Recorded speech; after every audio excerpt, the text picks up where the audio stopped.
Hi hello నమస్తే welcome back కాంతా నేను సతీష్ మందుల వెల్కమ్. ఈరోజు మార్నింగ్ న్యూస్లో మనతో పాటు పాలన జాయిన్ అవుతున్నాడు. సో ముందుగా నమస్తే తెలంగాణ పేపర్ చూసుకున్నట్టయితే హైడ్రా కమిషనర్ కు 50,000 జరిమానా high court chief justice relief fund చెల్లించాలన్న ఆదేశం, ఆ తర్వాతే హైడ్రా కౌంటర్లు స్వీకరించాలన్న న్యాయమూర్తి. పసిఫిక్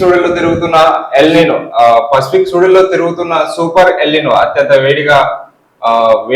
వేడి ఏడాదిగా 2027 భారత్ లో వ్యవసాయంపై తీవ్ర ప్రభావం చూపుతుందన్న హెచ్చరిక. America national oceanic and atmosphere administration గా ప్రకటన. ఇంకా 275 ఎకరాల తాకరారు, 5,000 కోట్ల బిగ్ దందా, రావల్కోట్ గోల్మాల్, భూమంత్రులే గ్రేజింగ్ ల్యాండ్స్ చూమంతరు అని చెప్పేసి భూమికి సంబంధించిన వార్త కవర్ చేసింది. దీన్ని ఒకసారి చూసినట్లయితే సర్కార్ భూమి మంత్రులకినా, పచ్చిక బయలలో పెద్దల మేత, నెంబర్ 2 మంత్రి పేషి కేంద్రంగా సాగిన భారీ పూస్కాప్. తెర వెనుక ముఖ్య నేత బంధువులు, 2 మంత్రులు. 1954-55 కాస్ట్ర పహాణిలో పచ్చిక బయలుగా నమోదు. ఉమ్మడి రాష్ట్రంలో భూములకు ఓఆర్సీలు 2003లో రద్దు. సాగుకు అనుగా లేవని కంచ గ్రేజింగ్ ల్యాండ్స్ గా నిర్ధారణ. భూముల క్లియరెన్స్ కోసమే ప్రత్యేకంగా ఆర్డీఓకు పోస్టింగ్. హైకోర్టు 2003 ఉత్తర్వులను వక్రీకరించి ఇనాందారులకు ఓఆర్సీలు అని చెప్పేసి మనం ఒకసారి చూడదందాకు సంబంధించిన వార్త చూడొచ్చు.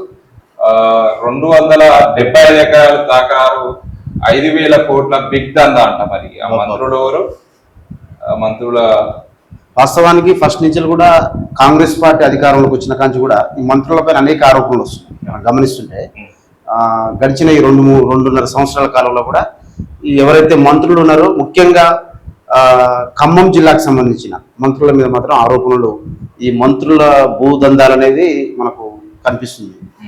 ఒక్కసారి 2008లో కంచ గ్రేజింగ్ ల్యాండ్స్ ఓఆర్సీలు నిషేధించిన హైకోర్టు ఆర్డీఓ మరోసారి కొత్తగా విచారణ మొదలు పెట్టాలని 2022లో ఆదేశం. 4 నెలల్లోగా తేల్చాలని చెప్పిన 4 ఏళ్ల పాటు మౌనం.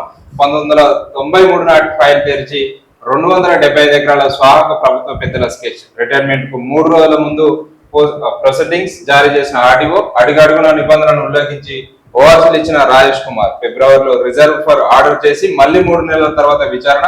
ఒక్క రోజుల్లో క్షేత్రస్థాయిలో రికార్డు పరిశీలన పూర్తి చేసిన తహసీల్దార్ నివేదిక ఇచ్చిన 2 రోజే ఓఆర్సీ ప్రొసీడింగ్స్ జారీ చేసిన ఆర్డీఓ. 17 రోజులు అవుతున్న కక్షిదారులకు ఇప్పటికీ అందని ఉత్తర్వుల జారీ అని చెప్పేసింది. అంటే సాధారణ ప్రజల ఫైల్ అయితే పక్కన పెడతారు.